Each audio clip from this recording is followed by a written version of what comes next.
ইহুদি যুবক, বয়স ছিল 20-22 বছর। নবী যখন বাজারে, যুবক বাজারে, নবী যখন মসজিদে, যুবক মসজিদের আশেপাশে ঘুরে, নবী যেখানে যায় ইহুদি যুবক সেখানেই নবীকে দেখার জন্য বেকুল হয়ে ঘোরাফেরা করে। সুবহানাল্লাহ বলে। একদিন হঠাৎ আমার নবী খেয়াল করলেন কয়েকদিন ধরে একটা যুবক ফলো করতেছে। আমার আপনারা যদি কেউ লাগাতার কয়েকদিন ফলো করে পিছনে পিছনে ঘুরে, আমরা তাকে ধরবো না? কি হয়েছে? আমার নবী বলতে লাগলো, এই শাবাব, এই যুবক এদিকে আসো। কি হয়েছে? তুমি আমাকে কয়েকদিন ধরে ফলো করছো, কারণ কি? ইয়া রাসূলুল্লাহ, আপনার মতো সুন্দর আমি কাউকে দেখি না। ইয়া রাসূলুল্লাহ, আপনার মতো নূরানি আমার এই চোখ আর কাউকে দেখে না। ইয়া রাসূলুল্লাহ, আপনার নূরানি চেহারা দেখে আমি ইহুদি যুবক আপনার প্রেমে ফিদা হয়ে গিয়েছি। ইয়া রাসূলুল্লাহ, আপনার প্রেমে পড়েছি। ইয়া রাসূলুল্লাহ, আপনাকে দেখতে মজা লাগে। আমি 2 দিন না খেয়ে থাকতে পারি, কিন্তু আপনাকে 1 ঘন্টা না দেখে থাকতে পারি না। ইয়া রাসূলুল্লাহ, আপনার চেহারার মধ্যে এত নূর, এত মায়া, এত মহব্বত। ইয়া রাসূলুল্লাহ, আমি আপনার প্রেমে পাগল হয়েছি, কিন্তু আমার মা, আমার বাবা হচ্ছে ইহুদি, এজন্য আমি আপনার ধর্ম ইসলামটা গ্রহণ করতে পারছি না, কারণ আমার মা বাবা কষ্ট পাবে। আমার নবী বলতে লাগলো, আমার ইসলাম কাউকে জোর করে না, আমার ইসলাম কাউকে জোর জবরদস্তি করে না। তোমার যেমন থাকতে ইচ্ছা করে তেমনই তুমি থাকতে পারবে। সুবহানাল্লাহ বলে। ইয়া রাসূলুল্লাহ, আমি ইসলাম গ্রহণ করতে পারবো না ঠিক, আপনার কদম একটা আরছি, আপনি আমাকে একটু আপনার খেদমত করার সুযোগ দিবেন? আমার নবী বলতে লাগলো, তুমি আমার কি খেদমত করতে চাও? ইয়া রাসূলুল্লাহ, আমি আপনার ওযুর পানিটা ঢেলে দিতে চাই। ইয়া রাসূলুল্লাহ, আমি আপনার গোসলের পানির ব্যবস্থা করে দিতে চাই।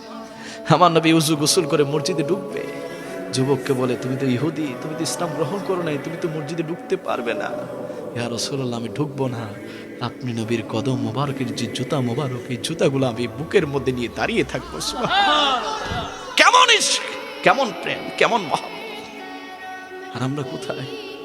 ইহুদি আমার নবীর প্রেমে ফিদা হয়ে গেছে, আমার নবীর খেদমতে নিজের জীবন বিলিয়ে দিয়েছে। হঠাৎ একদিন দেখতে পেলেন যুবককে আমার নবী দেখতে পারছে না। উজুর পানি ঢেলে দেয় সাইয়েদনা বেলাল, গোসলের পানি ঢেলে দিচ্ছে সাইয়েদনা বেলাল, মসজিদে নবীতে জুতাগুলা সংরক্ষণ করছে সাইয়েদনা বেলাল। আমার নবী বেলালকে ডাক দিয়ে বলো, বেলাল, যুবক কোথায়?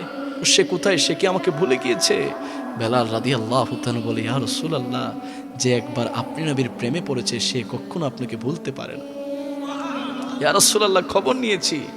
ওই যুবক অসুস্থ হয়ে বিছানায় ছটফট করছে। আমার নবী বলতে লাগলো, নামাজটা একটু পরে পড়বো, চলো। এতদিন যে আশেক আমাকে দেখতে আসতো, আজ আমি নবী তাকে দেখতে যাবো। চলে গেলেন যুবকের ঘরের মধ্যে, গিয়ে দেখতে পেলেন ইহুদি যুবক বিছানায় শুয়ে আছে, ছটফট করছে।